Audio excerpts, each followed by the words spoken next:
Now it's time to inform you of why Bruce Blakeman is a complete piece of shit and should not be the next executive in Nassau County. This is Bruce Blakeman. He is Trump's little bitch. And he literally has done so much harm to Long Island, and he will do more now that Trump is president. We'll go through some of the main lies that he tells on his website with actual facts and debunk them for you. Now, this is all from his website, okay? Blakeman has taken a firm stance on public safety, with cashless bail laws and the national border crisis impacting Nassau County. He has sworn in hundreds of new law enforcement officers, increased public funding, and broken ground on a state-of-the-art police training village, all without raising taxes. He also launched Operation Overwatch, a roving police patrol unit designed to deter crime and ensure rapid response. As a result, Nassau County has seen improved response times and increased police presence. While crime has surged in New York City, major crime in Nassau has declined, helping make Nassau the safest county in America, according to U.S. News and World Report. Here's some facts. New York crime rate has generally declined over the last 10 years, though with notable fluctuations, especially a significant increase in violent crimes in the early 2020s. We literally were having a pandemic where no one was able to work, no one was able to buy food because people were not able to have jobs. So that was the reason for an increase in violent crimes. Just saying. That has since begun to decrease. While overall crime decreased significantly in the decade before 2020, New York saw a 16% increase in violent crime between 2019 and 2023, largely driven by a surge in firearms offensives, before a notable decrease in 2023 and 2024. The state outside of New York City experienced a greater overall decrease in violent crime period during the same 2019 to 2023 period. Overall decline before 2020, New York State, including New York City, saw an annual decline in reported crimes.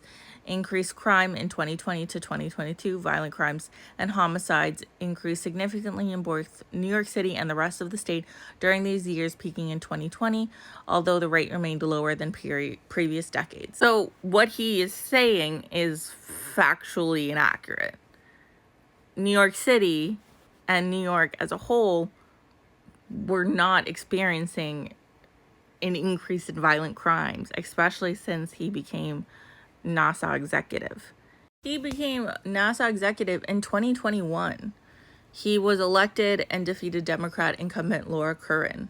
He was lying on his website, just saying. Also, we live in Long Island, okay? He keeps saying that there is an issue with the border.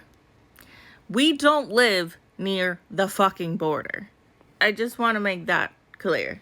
As county executive, Blakeman has taken decisive action against progressive policies he believes are harmful to Nassau residents. He signed an executive order ensuring Nassau will never become a sanctuary county to combat South American gangs, crime rings, and migrants with criminal records who are wanted for crimes against residents. Blakeman has ordered the Nassau County Police Department to work with U.S. Immigration and Customs Enforcement, ICE, to arrest and deport these thugs. Well, we know time and time again that that's not what ICE is doing, the Gestapo. They are literally harassing parents while they're trying to pick up or drop off their children. They are taking them into custody, then finding out they're U.S. citizens, and then releasing them. Also, I'm really fucking sick of the fact that Republicans keep saying that, oh, if they have a record, that means they're bad. Okay, so the President of the United States has 34 counts of felony charges against him. So what the fuck does that mean? And on top of that, he has a civil case that found him guilty for sexual assault.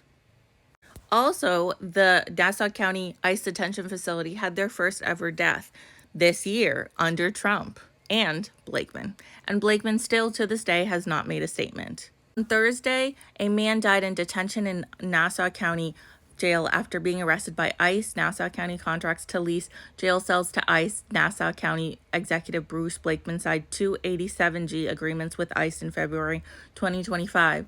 The 87G agreement deputizes the Nassau County Police Department and Nassau County Sheriff's Office for the purpose of federal immigration enforcement and detentions. The man that died in ICE custody in the Nassau County, his name is Santos Aldelberto Bangueras Reyes.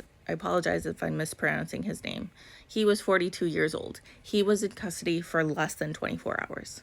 In response to rising anti-Semitism, Blakeman organized the region's largest pro-Israel rally, bringing over 6,000 people together to stand against terrorism.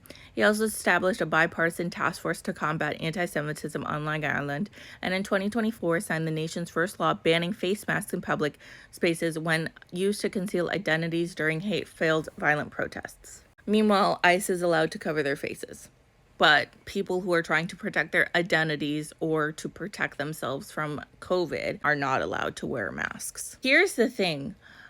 Blakeman's pro-Israel, which means he's pro-genocide, which means he's anti-Palestine, which means he's okay with 20,000 Palestinian babies being completely slaughtered by Israel. As part of his commitment to fighting anti-Semitism, he passed a landmark legislation ensuring the town does not do business with entities that boycott, divest from, or sanction Israel. So if you are someone who believes BDS should be allowed, because it should, you should vote against Blakeman. On top of that, Israel probably has paid him a lot of money. I bet you AIPAC has paid this motherfucker a lot of fucking money. And it's pretty gross that people who want to boycott, divest, and just completely sanction a ethno-apartheid terrorist state shit on, but the people who are in power are shitting on the people who are protesting against genocide. Doesn't make much sense. This one really fucking pissed me off. County Executive Bruce Blakeman is no stranger to the fight for parental rights in education. He signed New York State's first executive order to restore the rights of parents to send their children to school without masks, a champion for the rights of women and girls to compete in sports events and female leagues without biological males bullying their way on to those teams. Bruce Blakeman signed the nation's first executive order to protect women's sports. I'm really sick and tired of people saying parental rights, considering the fact that a lot of these people, they don't really give a fuck about what's happening with their kids. They just want to do all of this for culture wars. And I think people need to understand masks not only save the individual's lives that is wearing it, but they also save the people's lives around them. They save the people that are interacting with them. It's called being empathetic. It's called creating community. It's called creating mutual aid, understanding that masks are not just for you. And so for people who don't understand that, it's very frustrating for me. There are plenty of kids who have asthma, who are disabled, that are going to school risking their fucking lives, not only because they could potentially be shot and killed because we in the United States allow guns to run fucking rampant, but because now we don't have reinforced mask wearing when literally COVID exists. On top of that, measles are back. Whooping cough is back because we have a regime that is against vaccinations. A few of the many things on why Bruce Blakeman should not be the next executive for Nassau County. He literally has caused more harm, not only for Long Island, but for the fucking country. He claims that he's making Long Island better. He's actually making Long Island worse. He's making Nassau County worse. He is doing this because he is pro-Trump. He is trying to make on Trump's good graces. He obviously wants to be a part of Trump's administration. And the fact that he is against this county being a sanctuary city is fucking disgusting, considering immigrants make this country better. Immigrants are the reason that this country even runs properly, and he is the reason this country is a piece of shit.